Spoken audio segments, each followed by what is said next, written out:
Hello दोस्तों, welcome back in another classes. आज के इस वीडियो में हम लोग एक्सरसाइज 2.2 का क्वेश्चन नंबर 1 बनाना सीखेंगे, जो कि द्विघात बहुपद से सवाल है।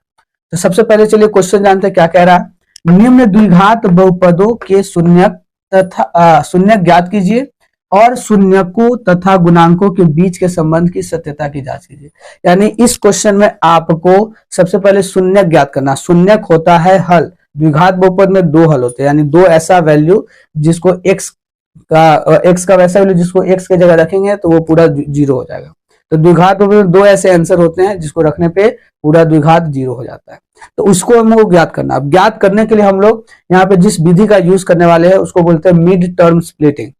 मतलब 9th में आपको ये पढ़ाया गया होगा, जिसमें आपको द्विघात बहुपद में जो बीच वाला टर्म होता है उसको तोड़ना रहता है। और इस तरीके से तोड़ना रहता है कि जोड़ने या घटाने पे बीच वाला नंबर आ जाए और गुना करने पे ये लास्ट वाला नंबर आ जाने से।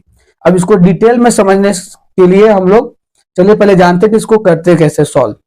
तो सबसे पहले आपको कुछ चीज याद करना पड़ेगा, और वो क्या है। तो सबसे पहले आपको यहाँ पे ए, बी और सी लिखना है। ए और बी का सी का वैल्यू। ए का वैल्यू क्या होता है एकदम दिमाग में हटाना है। ए हम लोग बोलते हैं एक्स स्क्वायर के आगे के नंबर को ए कहते हैं, ठीक है। तो एक्स स्क्वायर के आगे का नंबर कुछ भी यहाँ पे दिख नहीं रहा है, तो यहाँ पे क्या हो जाएगा, वो 1 हो जाएगा। यानी कुछ भी आगे नहीं रहता है तो गुना में 1 जरूर छिपा रहता है। बी होता है सिर्फ एक्स का जो वैल्यू होता है उसके आगे का। तो एक्स के आगे का नंबर यहाँ पे दिख रहा है -2, साइन भी लेना है। तो ये -2 और सी का वैल्यू यहाँ पे जो -8 है वो होता है। फिलहाल यहाँ पे -2 -8 लिख लिए, लेकिन यहाँ पे माइनस का यहाँ पे कोई जरूरत नहीं है सॉल्व करने समय, ठीक है। रफ में कोई जरूरत नहीं है। तो अब करना क्या है, यहाँ पे जो ए और बी का वैल्यू, ए और सी का वैल्यू उसको गुना करना है। तो ए और सी में, ए में 1 है और सी में क्या है -8 है। तो यहाँ पे माइनस का कोई जरूरत नहीं होगा, तो कोई लिख भी नहीं सकते, कोई दिक्कत नहीं है। तो यहाँ पे गुना करने पे क्या आएगा, 8 आएगा। 8 को 1 से गुना करेंगे तो 8 आएगा। अब उस 8 को इस तरीके से तोड़ना है, ठीक है, कि जोड़ने या घटाने पे 2 आए और गुना करने पे तो 8 आएगा। तो गुणनखंड करना है। अब गुणनखंड बचपन में आपको पढ़ाया गया होगा। गुणनखंड किसी भी नंबर का वैसे नंबर को कहते हैं जिससे भाग लगाने पे 0 आ जाए। जैसे 8 कौन कौन सा टेबल में आता है, 1 के पारा में आता है, 2 के पारा में आता है, 4 में आता है और 8 में आता है। इतने सारे टेबल में आता है ना। तो ये तो क्या, जब छोटा नंबर रहेगा तो डायरेक्ट ऐसे पता कर लेंगे कि कौन कौन सा टेबल में आएगा। लेकिन इमेजिन करो बड़ा नंबर है, 68, 98, 124, इस तरह से बड़ा नंबर आएगा। तो ऐसे करेंगे तो बहुत सारा नंबर बीच में छूट सकता है। तो सिंपल तरीका याद रखना है गुणनखंड करने का, कि जो नंबर रहेगा उसको लिखना है और इस तरीके से एरो देना, ठीक है। अब इधर इस तरह से, मतलब इस तरफ आपको वैसा नंबर लिखना है जिससे भाग लगाते हैं।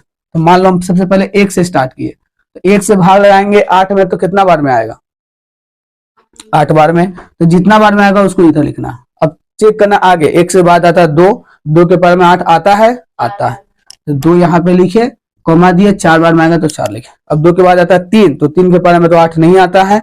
4 के पारा में 8 आता है, कितना बार में, 8 बार में। हाँ, 2 बार में, 8 बार बोल रहे हो सब लोग, चलो 2 बार में ना। तो अब देखो यहाँ पे कब तक ऐसे जाना है, जब तक कि ये उल्टा ना हो जाए, 2 2 4 4 मैच कर रहा है ना, या फिर दोनों रिपीट ना हो जाए, सेम सेम नंबर ना आ जाए, ठीक है। तो जैसे ये होगा, एक को कट कर देना, बाकी ये जो 4 नंबर बचा वही तुम्हारा गुणनखंड। देखो मिला के देखो 1 2 4 8 है ना। अब इसमें से कौन सा ऐसा नंबर है जिसको जोड़ने या घटाने पे बीच वाला नंबर आता है, 4 और 2 ना। 4 में से 2 घटाएंगे तो 2 है ना। तो उसको लिखना। अब लिखने के समय यहाँ पे बहुत ध्यान देना है, क्योंकि ये माइनस में 2x आना चाहिए, ठीक है। और घटाने के लिए क्या करते हैं, एक संख्या प्लस में होना चाहिए, दूसरा माइनस में, तभी घटेगा। तो यहाँ पे हमारे पास 2 नंबर है, वो दोनों नंबर क्या है, एक 2 है और एक 4 है। दोनों में तो x लगा लेना है, ठीक है। अब यहाँ पे साइन बैठाना है, साइन कौन सा बैठेगा, ठीक है। तो हमको आंसर माइनस में चाहिए।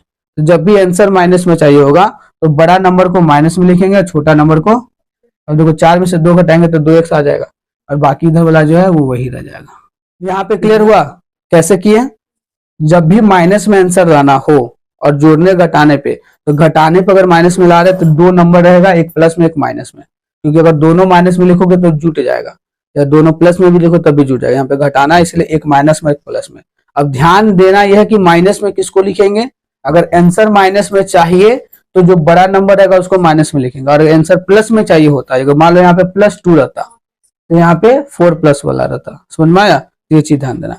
इतना करने के बाद नेक्स्ट स्टेप क्या है कि यहाँ पे 2 2 का पेयर इस तरीके से बना लेना। लाइन पारना नहीं, बस दिमाग में बना लेना है कि पहले इन दोनों को सॉल्व करना है, फिर इन दोनों को सॉल्व करना है। अब इन दोनों में हमको कॉमन लेना है। कॉमन मतलब जो दोनों में सेम सेम हो। तो इन दोनों में क्या कॉमन दिख रहा है? जैसे इसमें एक्स एक्स स्क्वायर है, एक्स स्क्वायर का मतलब होता है 2 गो एक्स, एक्स गुने एक्स, और इसमें 2 एक्स है यानी कि 2 एक्स, तो एक एक्स तो कॉमन मिल रहा है ना, एक एक्स निकाल लेंगे। तुमको कार्तिक समझ में आया? हाँ सच्ची? ठीक। तो अब एक कॉमन ले लिए तो इसमें क्या बचा? एक एक्स बचा। ये प्लस है, इसमें से कॉमन लिए तो क्या बचा? क्या ना गड़बड़ समझो। एक्स स्क्वायर का मतलब क्या हो गया? एक्स स्क्वायर का मतलब हुआ एक्स गुने एक्स, और 2x का मतलब क्या हो गया? 2 गुने। अब दोनों में से एक्स कॉमन ले लिए तो एक में एक्स बचा और दूसरा में क्या बचा? यहाँ +2 दिए। समझ में आया? हाँ चलो। अब इन दोनों में समझो, माइनस वाला में गौर से देखना, ध्यान देना। ये -4x और ये -8 है। हमको आंसर कैसे में चाहिए? यहाँ पे प्लस में, जो ब्रैकेट में जो आएगा वो प्लस में चाहिए, तो दोनों में से माइनस कॉमन लेंगे। ठीक है। अब माइनस में कौन सा? दोनों में पहले मैच क्या कर रहा है? ये देखो, ये -4x है, तो -4x का मतलब क्या गया? -4 गुने x होगा ना, और इसमें -8 है, तो -8 को क्या लिख सकते हैं? -4 गुने 2 लिख सकते हैं। अब दोनों में से हम क्या कॉमन लिए? -4। या -4 जब कॉमन लिए तो क्या बचा? ब्रैकेट देंगे ना, गुना 2 नहीं तो कोई। इसमें क्या बचा? देखो माइनस कॉमन ले चुके हैं, एक्स बचा, और इसमें क्या बचा? 2 का साइन क्या है? माइनस में नहीं ना है, क्योंकि माइनस तो दोनों में से कॉमन ले ही लिए, तो क्या हो जाएगा? +2। ये दोनों ब्रैकेट जब मैच करेगा तभी आंसर सही होगा। तो एकदम गौर से ध्यान देना, अगर ये दोनों मैच करना चाहिए। अब दोनों में ये सेम सेम है, तो फिर इसको भी बाहर निकाल लेंगे, तो एक ब्रैकेट देंगे, कॉमन लिए, तो इधर क्या बचा? इधर क्या बचा? 4। ठीक है। अब इन दोनों को हल कर लेना आप। देयरफॉर दोनों का वैल्यू रखना, x + 2 बराबर भी 0 और x - 4 बराबर भी, या करके और करके जो करके करो। तो x बराबर इसमें क्या आएगा? -2 दे जाएगा, तो मतलब +2 दे जाएगा तो -2 हो जाएगा, और इसमें -4 दे जाएगा तो +4। तो देयरफॉर हल हो गया, 2 हल निकल गया, x बराबर -2, 4। आंसर मिला के देखो यही होगा, है ना। तो ये तो आंसर पता चल गया। अब बोल रहा था कि शून्यकों तथा गुना, ये क्या है? शून्यकों तथा गुणांकों के बीच के संबंध की सत्यता ज्ञात कीजिए। अब यहाँ पे ध्यान से समझोगे कि जांच हम लोग करेंगे कैसे, और उसमें बताया क्या जाता है। अरे वाह क्या जबरदस्त जो लिखे। ठीक है। तो जांच हुआ कैसे? तो इसमें जांच ये करना है, शून्यकों का योग तथा शून्यकों का गुणांक। ठीक है, 2 चीज जांच किया जाता है। तो शून्यकों का जो योग है उसको हम लोग बोलते हैं अल्फा प्लस, और अल्फा प्लस बीटा बराबर जो होता है वो फॉर्मूला आता है -b/a। ठीक है। इसमें जो 2 वैल्यू आया, एक को अल्फा मानना है, एक को बीटा मानना है। ठीक है। और बाकी बात रहा ये क्या होता है? ये तो शून्यक हो गया, इसको बोलते हैं शून्यक। गुणांक हम लोग बोलते हैं ये, इसमें जो आता है ना ABC, उसको बोलते हैं। तो यहाँ अगर तुम गौर से देखोगे, जैसा कि हम बताए थे ना उस समय कि a बराबर यहाँ पे क्या है? आगे वाला नंबर, b क्या है? -2 जो इसके आगे है, और c है हमारा -8। तो इसी को जांच करना है, तो करेंगे ऐसे। देखो अल्फा कितना है हमारा? -2 प्लस दिए, ठीक है। बीटा कितना है? 4। उसी तरह इधर कर लो, ये माइनस का माइनस रहेगा, फॉर्मूला वाला माइनस है। ठीक है। b का वैल्यू देखो -2 है, तो ब्रैकेट में -2 रहेगा, और a का वैल्यू क्या है? 1 है ना यहाँ पे।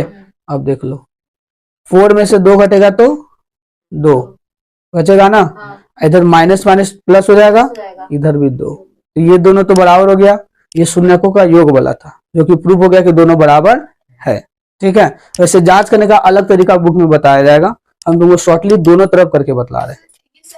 हाँ सब सही है। ठीक है। हमको यही ना जांच करना था कि दोनों इक्वल आ रहा है कि नहीं आ रहा है, सही चीज है। ठीक है। अब दूसरा आएगा फिर क्या होगा? समझो समझो, देखो पहले देख लो, छापना बाद में, गजब लड़की सब। फिर शून्यकों का गुणांक भी हमको चेक किया जाता है। शून्यकों को गुणांक को हम लोग बोलते हैं अल्फा गुने बीटा, और ये होता है c/a। तो देखो अल्फा हमारा क्या? -2 गुना दिए, बीटा कितना है? 4। ठीक है। अब ये बराबर किए, c हमारा कितना है? -8, और a कितना है? अब देखो गुना करो, -4 को 2 से करोगे तो -8 और उधर माइनस जाएगा, आंसर आ गया। इधर भी दोनों तरफ बराबर है ना, ये उल्टा लिखने में नहीं बन रहा है इसीलिए गड़बड़ हो रहा है। तो समझ में आ गया, क्लियर हो गया। तो बस यही सत्यता की जांच करना था और कुछ नहीं, समझ में आया। मेन तो यही है, लेकिन ये उसमें दिया गया था, जांच करना जरूरी है।